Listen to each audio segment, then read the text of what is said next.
రవికిరణాలు TV ప్రేక్షకులకు శ్రీరామనవమి శుభాకాంక్షలు. ముందుగా హెడ్లైన్స్ చూద్దాం.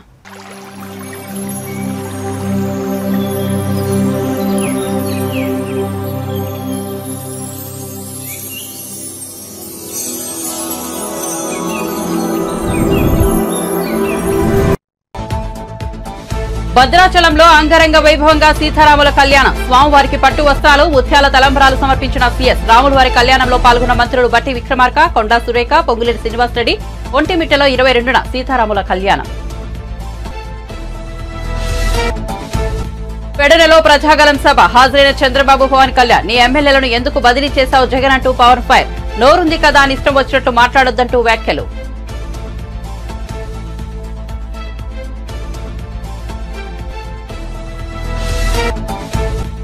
ఏపీలో రేపటి నుంచి నామినేషన్ల పర్వం. నేడు మంగళగిరి పార్టీ కార్యాలయానికి వచ్చిన జనసేన అభ్యర్థులు బీఫారాలు అందించి శుభాకాంక్షలు తెలిపిన పవన్. పాల్గొన్న అభ్యర్థికి తప్ప మిగతా అందరికీ బీఫారాలు.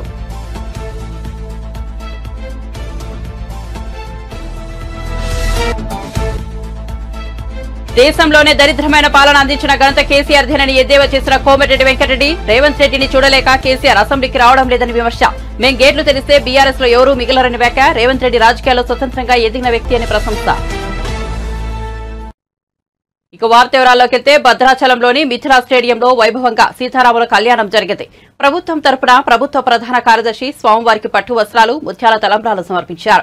తెలుగు రాష్ట్రాల నుంచి కళ్యాణం చూసేందుకు భారీ ఎత్తున ప్రజలు తరలివచ్చారు. కళ్యాణ మహోత్సవంలో ఉప ముఖ్యమంత్రి మల్లు బట్టి విక్రమార్క, మంత్రులు కొండా సురేఖ, పొంగులేటి శ్రీనివాసరెడ్డి తదితరులు పాల్గొన్నారు.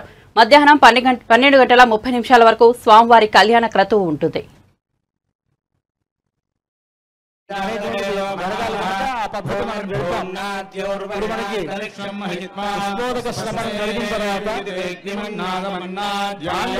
పూజ జరుగుతుంది. ఆ మాంగళ్యానికి ఉండేటువంటి విశిష్టత ఏమిటి అనంటే, సూత్ర మూలే తతో గౌరీ, సూత్ర మధ్యే సరస్వతి, సూత్రాగ్రేతు మహాలక్ష్మీ, సౌమంగళ్యాధిదేవతా అని ఆ మాంగళ్యంలో గౌరీ, సరస్వతి, మహాలక్ష్మి ముగ్గురు వేయించేసి ఉంటారు. అసలు పూర్తిగా సౌభాగ్యం. ఆ మాంగళ్యం అనేటువంటిది అమ్మవారు లక్ష్మీ స్వరూపం. అది ఆ అమ్మవారిని తలుచుకుంటూ మాంగళ్య పూజ అనేటువంటిది జరుగుతుంది. మనం చేస్తున్నట్లుగా భావించి ఒక మాంగళ్యాన్ని దాంతో చేర్చారట. అటు పుట్టినిల్లు అమ్మవారికి ధరింపజేస్తారు స్వామివారు. అటువంటి ఒక గొప్ప విశేషం కలిగినటువంటి మాంగళ్యం అది. అంతా మాంగళ్య పూజ జరుగుతుంది, సేవిద్దాం.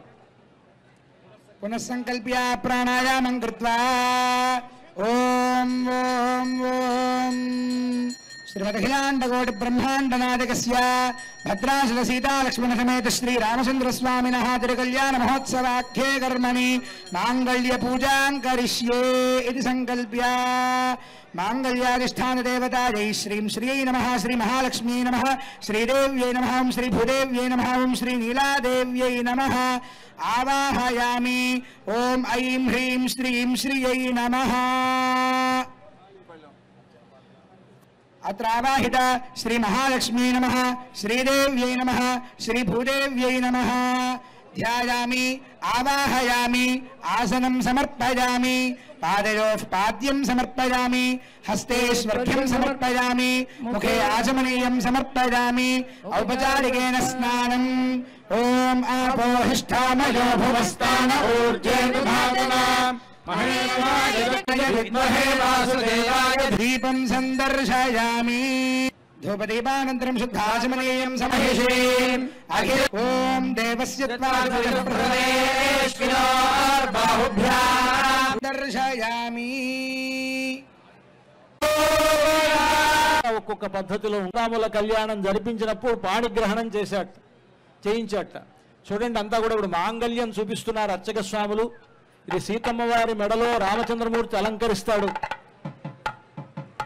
ఆ మాంగళ్యంలో 3 మాంగళ్యాలు ఉన్నాయి. ఒకటి పుట్టినింటి వారి మాంగళ్యం, ఒకటి మెట్టినింటి వారి మాంగళ్యం, ఇంకొకటి భక్తులైనటువంటి రామదాసు గారు తయారు చేయించినటువంటి మాంగళ్యం. అంతా సేవించండి. ఆ మాంగళ్యాన్ని రామచంద్రమూర్తి సీతమ్మ వారి మెడలో అలంకరిస్తారు ఇంకొద్దిసేపట్లో.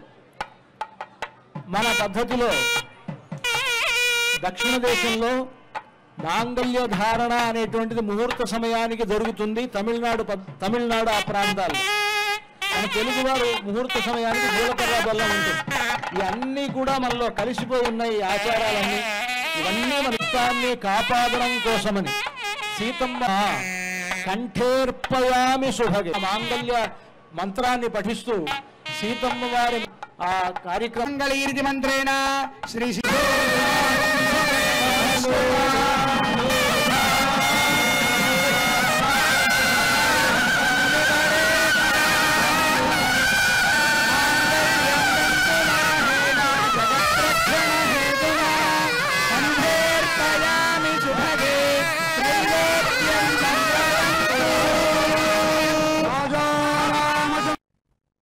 కృష్ణా జిల్లా పెడనలో నిర్వహించిన ప్రజాగలం సభకు టీడీపీ అధినేత చంద్రబాబు జనసేనాని పవన్ కళ్యాణ్ హాజరయ్యారు. ఈ సందర్భంగా పవన్ కళ్యాణ్ ప్రసంగించారు. బందరు పార్లమెంట్ అభ్యర్థిగా వల్లభనేని బాలశౌరి జనసేన తరపున గాజు గ్లాస్ గుర్తుపై పోటీ చేస్తున్నారని, పెడ నుంచి కాగిత కృష్ణప్రసాద్ టీడీపీ తరపున ఎమ్మెల్యే అభ్యర్థిగా పోటీ చేస్తున్నారని వారిని గెలిపించాలని విజ్ఞప్తి చేశారు. బీజేపీ కృష్ణా జిల్లా అధ్యక్షుడు నేను వారికి తెలియజేస్తున్నాను, మీకు మేము అండగా ఉంటాం తెలియజేస్తాం.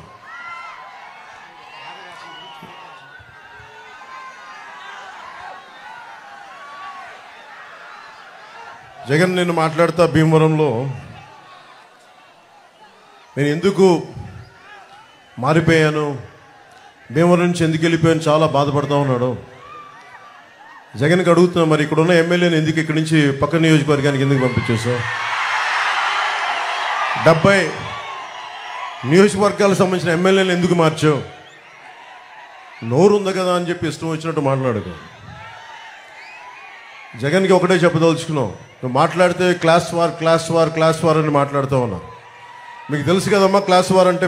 ఇక్కడ ఉన్న ఆడపడుచులందరికీ, పెద్దలందరికీ, యువకులందరికీ చెప్తా ఉన్నా, క్లాస్ వార్ అంటే ఏంటి? డబ్బున్నోడు పేదవాడిని దోచుకోవటం. ఎవరిని దోచుకున్నారు? జగన్ పేదవాళ్ళని దోచుకున్నారా, మేము పేదలకు అండగా నిలబడ్డామో మీరే ఒకసారి ఆలోచించుకోండి. జగన్ క్లాస్ వార్ అని చెప్పే వ్యక్తి ముఖ్యంగా రాగానే పొట్టగొట్టింది 337 కోట్ల రూపాయలు జాతీయ ఉపాధి హామీ పథకం కింద ఆ నిధుల్ని దారి మళ్లించేశాడు. కేవలం 6.22 కోట్ల మట్టుకే ఖర్చు పెట్టాడు. ఇది కేంద్ర ప్రభుత్వం ఒక లోక్సభలో అడిగిన ప్రశ్నకి సమాధానం. అలాగే ఇది రూరల్ డెవలప్మెంట్ సాధ్వి నిరంజన్ గారు ఒక ప్రశ్న అడిగితే చెప్పింది, ఆవిడ అంది అత్యంత జాతీయ ఉపాధి హామీ పథకం కింద అత్యంత అవకతవకలున్న రాష్ట్రం ఇదే అని చెప్పి జగన్ ముఖ్యమంత్రిగా ఉన్న ఈ రాష్ట్రంలో జరిగిందని సాధ్వి నిరంజన్ గారు చెప్పారు, బీజేపీ మినిస్టర్. అలాగే నెలకి పోలీసులకి మన మధ్యన ఎక్కడికి వెళ్ళినా నాకు పోలీసుల నుంచి నివేదికలు లెటర్స్ ఇస్తూ ఉంటారు. టీఏలు కానీ డిఏలు కానీ వాళ్ళకి సకాలంలో జీతాలు కానీ వాళ్ళకి వారంకోసారి సెలవు ఇస్తానని చెప్పి అది కూడా ఈరోజు దాకా మాట్లాడిన వ్యక్తి. ఇది పోలీసులు శ్రమని దోపిడీ చేస్తున్న వ్యక్తి. ఇతను క్లాస్ వార్ గురించి మాట్లాడతాడు. అలాగే ముఖ్యంగా మనకి పెడననగానే గుర్తుకొచ్చేది మత్స్యకారులు. అత్యంత మంచి తీర ప్రాంతం ఉన్నది. అలాంటి చోట్ల మత్స్యకార యువతకి, మత్స్యకారులకి ఏమాత్రం ఉపాధి కల్పించలేకపోయాడు. పైహెచ్చు ఉపాధి కల్పించకుండా జీవో 217 అని చెప్పి ఈ రోజున మత్స్యకారులు పొట్టగొట్టడానికి, ఇన్లాండ్ ఫిషర్మెన్ అందరికీ దెబ్బ కొట్టడానికి ప్రయత్నిస్తే జనసేన ముందుకొచ్చి ఆ జీవో 217ని మన నర్సపూర్లో చించేసాం. దాన్ని ఏమాత్రం ఖాతరు చేయకూడదు.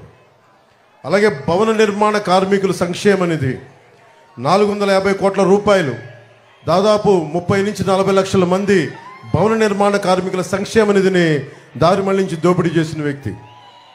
900 చేనేత సంఘాలకి 80 లక్షల నుంచి 1 కోటి రూపాయల దాకా ఆప్కో నుంచి రావాల్సిన నిధుల్ని రానివ్వకుండా చేసిన వ్యక్తి.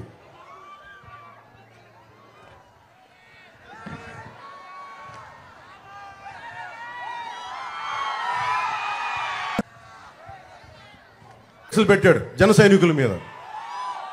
మట్టి మాఫియా కోసం ఫిర్యాదు చేస్తే ఇక్కడ పెడన యువత వాళ్ళని చెట్టు కట్టి కొట్టాడు ఈ వ్యక్తి. నా దగ్గరికి జనవాణికి చనిపోయిన ఒక జడ్జి తల్లి నా ఆస్తిని అతను అనుచరులు దోచేసుకున్నారు, నాకు అండగా ఉండంటే నాకు నిజంగా నిస్సహాయత బాధేసింది. కేసీఆర్ కనుక కాంగ్రెస్ పార్టీని టచ్ చేస్తే బీఆర్ఎస్ పునాదులే కూల్చేస్తామని మంత్రి కోమిటిరెడ్డి వెంకటరెడ్డి తీవ్రంగా హెచ్చరించారు. ఎన్టీఆర్ కు వెన్నుపోటు పొడిచిన సమయంలో కేసీఆర్ కూడా మీడియాతో మాట్లాడుతూ దేశంలోనే దరిద్రమైన పాలించిన అందించిన ఘనత కేసీఆర్కే దక్కుతుందని ఎద్దేవా చేశారు. ముఖ్యమంత్రి రేవంత్ రెడ్డిని చూడలేకే కేసీఆర్ అసెంబ్లీకి రావడం లేదని విమర్శించారు. కాంగ్రెస్ పార్టీ కనుక గేట్లు తెరిస్తే బీఆర్ఎస్ పార్టీలో మిగలడానికి ఎవరూ ఉండరని వ్యాఖ్యానించారు. మరో 3 నెలల్లో బీఆర్ఎస్ కనుమరుగు కావడం ఖాయమన్నారు. భార్యాభర్తలు ఇంట్లో మాట్లాడుకునేవి కూడా ఇని ప్రణీత్ రావు, ప్రభాకర్ రావు, రాధాకృష్ణారావు, వేణుగోపాలరావు, ప్రభాకర్ రావు అంతా నీ చుట్టాలను పెట్టుకొని దేశంలో ఎక్కడ లేని విధంగా దరిద్రమైన పాలన అందించి ఈరోజు నిన్న నువ్వు మాట్లాడితే నిజంగా ఎంత కోపం వస్తుందంటే ఎన్నికైన ప్రభుత్వాన్ని ఏడాదిలో పతనం అవుతుందా? అయితే నువ్వేం దోపిడితోని మా ఎమ్మెల్యేను కొనాలనుకుంటున్నావా? ఒకటే నీకు వార్నింగ్ ఇస్తున్న కేసీఆర్, నువ్వు టచ్ చేసి చూడు కాంగ్రెస్ పార్టీని. 3 నెలల్లో నీ పార్టీలో మీ ముగ్గురున్నారు, మీ బంధువులు ఎమ్మెల్యేలు తప్ప ఒక్కడు లేకుండా టీఆర్ఎస్ పార్టీ లేకుండా నీ పార్టీ ఆఫీస్ పునాదులతో సహా లేపేస్తాం హైదరాబాద్లో. నువ్వు చేయలేని పనులు చేస్తుంటే గవర్నమెంట్ పడేస్తా నీకు ఎంత ధైర్యం ఉండాలి? దొంగ దీక్షలు చేసి విటమిన్ డి ఇంజక్షన్లు తీసుకొని నా దగ్గర 50 పేపర్లు మా గోనె ప్రకాశ్రావు ఆర్టీఐ తీసుకొని నాకు ఇచ్చిండు. ఇంజక్షన్ తీసుకుంటే 50 ఏళ్ళు కూడా బతకొచ్చు. ఒక మణిపూర్లో ఒక అమ్మాయి 20 ఏళ్ళు ఏదో దీక్ష చేసింది. దొంగ దీక్ష చేసి మాట్లాడితే సావు నోట తలకాయ పెట్టినా అని చెప్పి, తెలంగాణ తెచ్చినా అని చెప్పి దొంగ మాటలు మాట్లాడి దళితులకు 3 ఎకరాలు ఇస్తా అని, ముఖ్యమంత్రి చేస్తా అని మోసం చేసి ఇవాళ మా గవర్నమెంట్ జోలికి వస్తావు బిడ్డ. నీ సంగతి చెప్తావు. నువ్వైతే మళ్ళాసారి ఆ మాట మాట్లాడితే మేము భూమి ఇచ్చి కట్టిన నీ టీఆర్ఎస్ పార్టీ ఆఫీస్ కూడా పునాదులతో సహా లేపేస్తాను. మళ్ళాసారి మీరు మాట్లాడితే మేము తలుచుకుంటే ఇప్పటికే నీ దగ్గర 30 మంది ఎమ్మెల్యేలు మా దాంట్లోకి వస్తుండే. నువ్వు వస్తానన్నా వద్దంటున్నాం. వాళ్ళు బలవంతంగా కొందరు వస్తున్నారు, మేము సపోర్ట్ చేస్తామని, అభివృద్ధి కోసమని. నీలాగా చేయదలుచుకుంటే ఇవాళ 9 మంది కూడా మిగిలిపోతుంది నీ దగ్గర.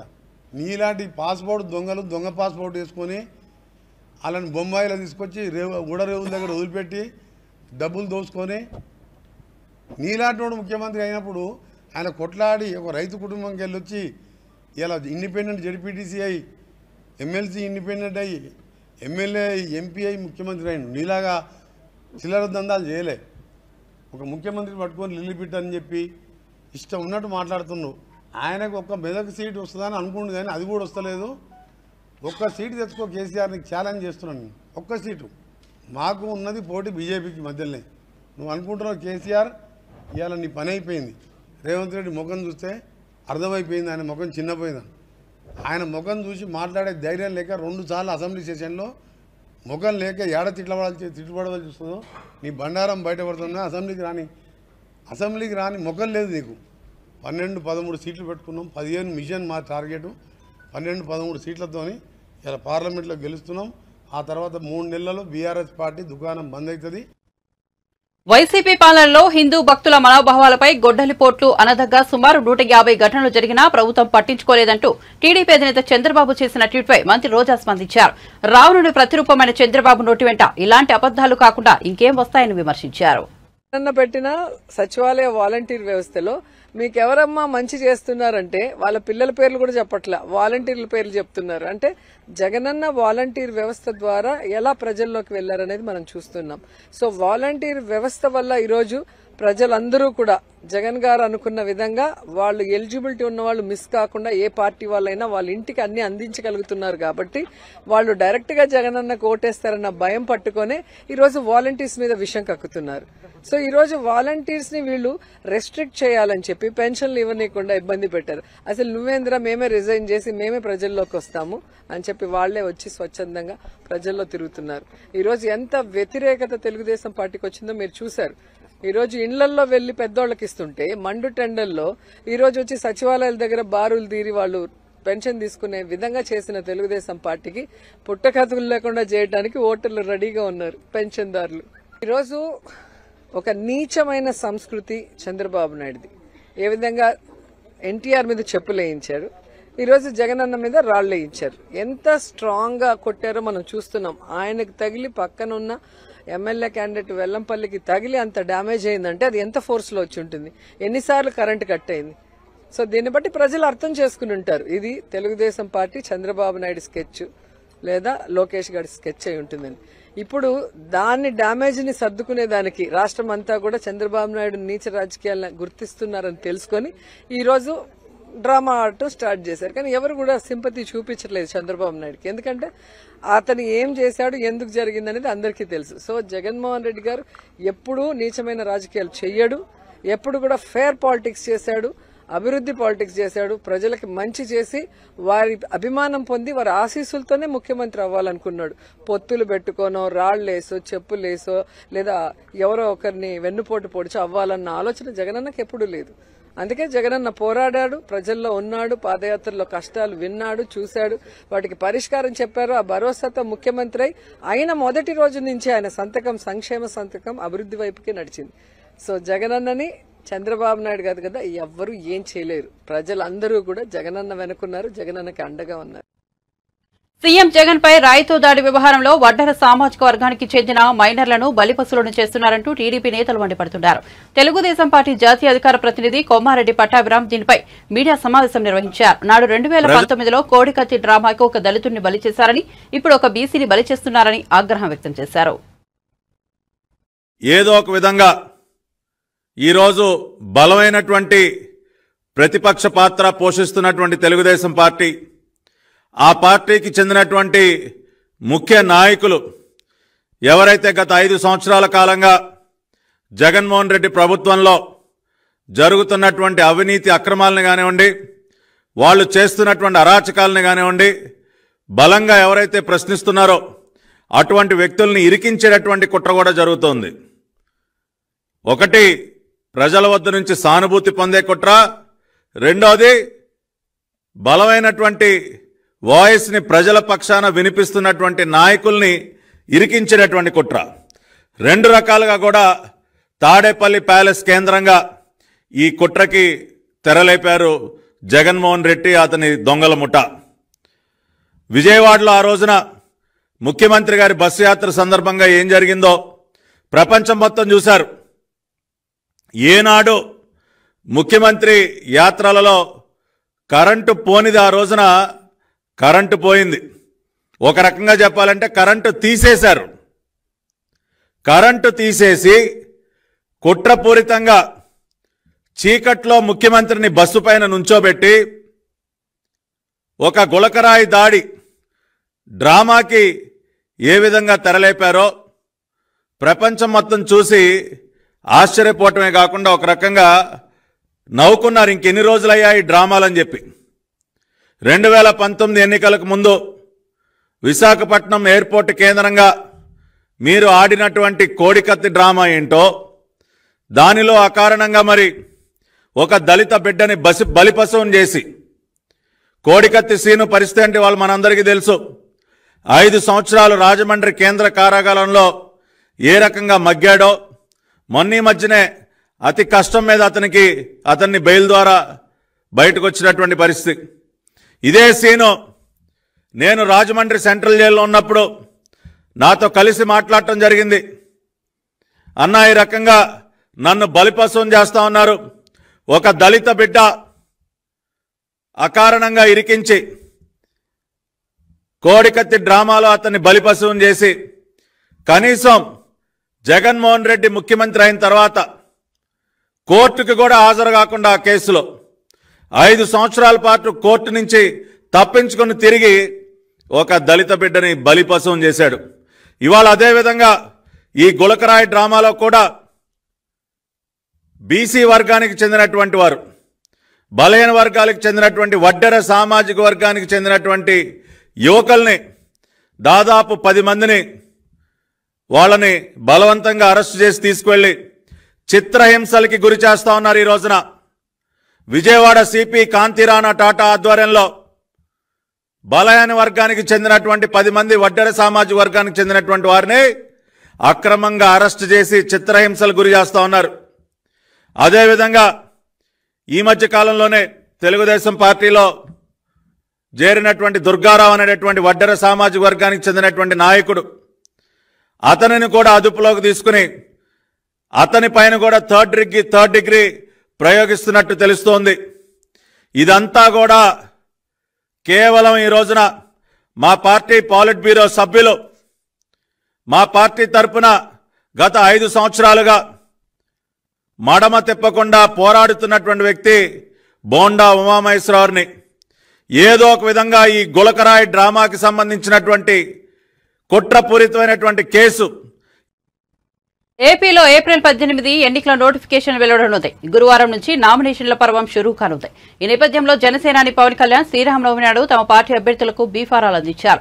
టీడీపీ, బీజేపీ పార్టీలతో పొత్తు కారణంగా జనసేన పార్టీ ఈసారి 21 అసెంబ్లీ స్థానాలు, 2 లోక్సభ స్థానాల్లో మాత్రమే పోటీ చేస్తున్న సంగతి తెలిసిందే. పాలకొండ అసెంబ్లీ నియోజకవర్గ అభ్యర్థికి మినహా మిగతా 20 అసెంబ్లీ అభ్యర్థులు, 2 పార్లమెంట్ నియోజకవర్గ అభ్యర్థులకు పవన్ కళ్యాణ్ బీఫారాలు అందజేసి శుభాకాంక్షలు తెలిపారు. పాలకొండ అభ్యర్థి నిమ్మక జయకృష్ణ రావడం ఆలస్యం కావడంతో ఆయనకు తర్వాత బీఫామ్ అందజేయనున్నారు. మీడియా సోదరులు, కీలకంగా ఆంధ్రప్రదేశ్ ఎలక్షన్స్ ని చూస్తున్న మీడియా హౌస్ ఇచ్చిన హృదయపూర్వక నమస్కారాలు. ఈ రోజున ఒక పాలకొండ మినహా దాదాపు 20 మంది ఎమ్మెల్యేలుగా, 2 పార్లమెంట్ సభ్యుల్ని ఈరోజు అందరికీ బీఫామ్స్ ఇవ్వడం జరిగింది. పాలకొండ అభ్యర్థి కూడా దారిలో ఉన్నారని తెలుస్తూ ఉంది. వరుస వారికి కూడా అందజేస్తాం. ఈ ఎన్నికలు చాలా కీలకమైనవి. ఈ ఎన్డీఏ అలయన్స్ కూడా 2019 మేము రిజల్ట్స్ తర్వాత నుంచి చాలా కీలకంగా పనిచేసి ఒత్తిళ్లను ఎదుర్కొని రాష్ట్రం సుభిక్షంగా ఉండాలి, ఓటు చీలకుండా ఉండాలి, ఈ అవినీతి పాలన, ఈ దుష్ట పాలన అంతమొందించాలి అని ఒక దృఢమైన సంకల్పంతో ఈ రోజున ఎన్డీఏ అలయన్స్ని ఫామ్ చేసాం. మా బాధ్యత ముందు నుంచి మేము చెప్తా ఉన్నది పొలిటికల్ అకౌంటబిలిటీ. ప్రజలకి మేము జవాబుదారీతనం వహిస్తాం. దాంట్లో భాగంగానే మా ఎమ్మెల్యే అభ్యర్థులందరికీ, మా ఎంపీ అభ్యర్థులందరికీ మేము రాష్ట్ర ప్రజలకి ఈ ప్రతిజ్ఞ చేస్తున్నాం. 3 కాలాల ప్రకృతి ఆశీస్సులతో, తరగని సహజ వనరులతో, సుదీర్ఘ సాగర తీరంతో సకల సంపదలకు నిలవైనది ఆంధ్రప్రదేశ్.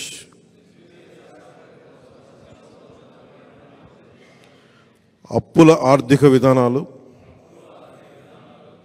తప్పుడు పరిపాలన వల్ల ఇప్పుడు మనకి తిప్పలు తప్పడం లేదు. 5 ఏళ్ల పాలనలో రాష్ట్రం అధోగతి పాలైంది.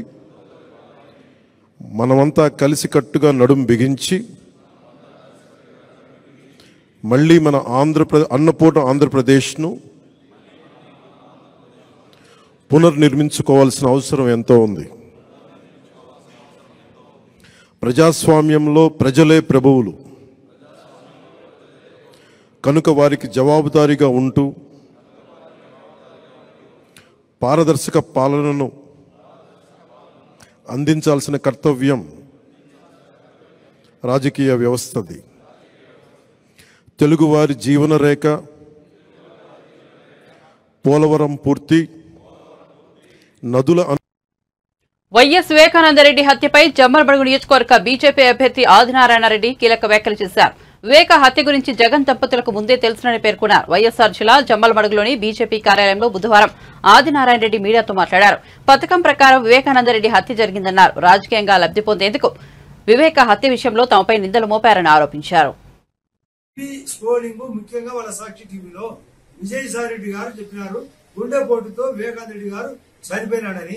విజయసాయిరెడ్డి కూడా మరొక రాజ్యసభ ఎంపీ. అక్కడ స్పాట్ లో ఉండే అవినాష్ రెడ్డి గారు వాళ్ళ మామ రవీంద్రనాథ్ రెడ్డి, ప్రస్తుత సీఎం గారి యొక్క సొంత మేనమామ, కమలాపురం ఎమ్మెల్యే, ఆ రోజు నా మీద కేసు మోపినాడు. నేను బీటెక్ రవి, ఇప్పుడు ఆ పార్టీలో చేరిన సతీష్ రెడ్డి అందరం కలిసి చంపినామంటారు ఆ రోజు. ఆయన ఇప్పుడేమంటాడు, అది హత్య చేసినది గంగిరెడ్డి అంటే ఆదినారాయణరెడ్డి కాదు, సోద్యం చూసినాడంట.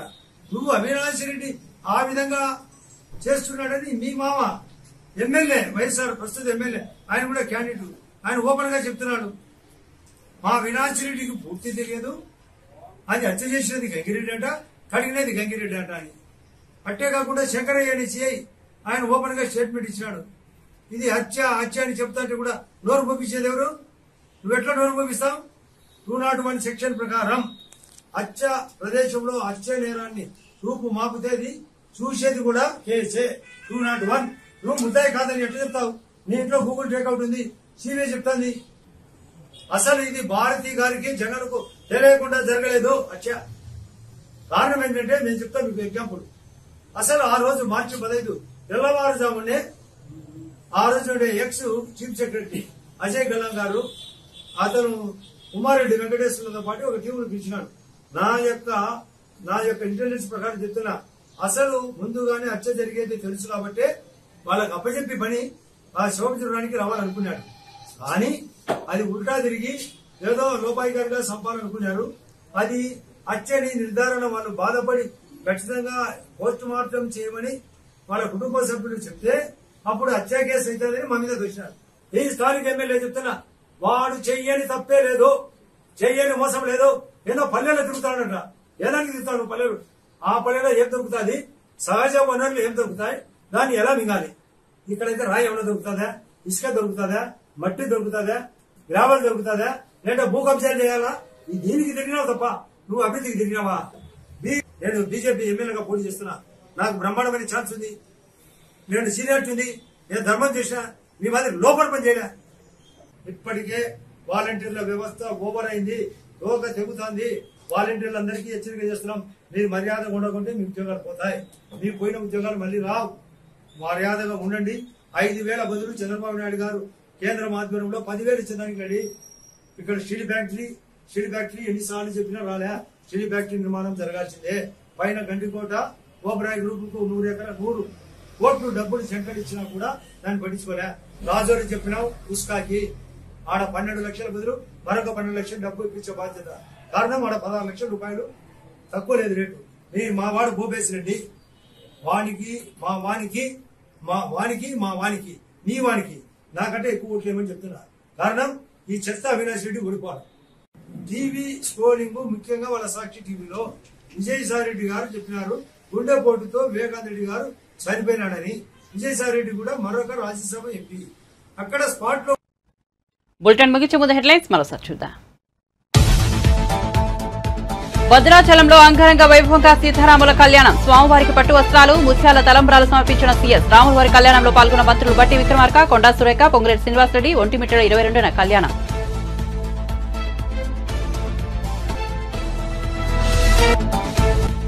పెడనలో ప్రజాగలం సభ. హాజరైన చంద్రబాబు, పవన్ కళ్యాణ్. నీ ఎమ్మెల్యేను ఎందుకు బదిలీ చేశావు జగన్ అంటూ పవన్ ఫైర్. నోరుంది కదా అని ఇష్టం వచ్చినట్లు మాట్లాడొద్దంటూ వ్యాఖ్యలు.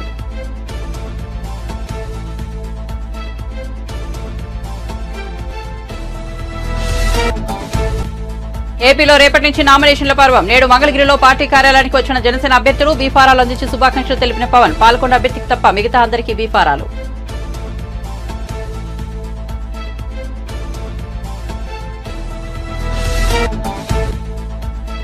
దేశంలోనే దరిద్రమైన పాలన అందించిన ఘనత కేసీఆర్ దినని ఎద్దేవా చేసిన కోమటిరెడ్డి వెంకటరెడ్డి. రేవంత్ రెడ్డిని చూడలేక కేసీఆర్ అసెంబ్లీకి రావడం లేదని విమర్శ. మేము గేట్లు తెరిస్తే బీఆర్ఎస్ లో ఎవరూ మిగిలరని వ్యాఖ్య. మరిన్ని అప్డేట్స్ కోసం చూస్తూనే ఉండండి రవికిరణాలు టీవీ.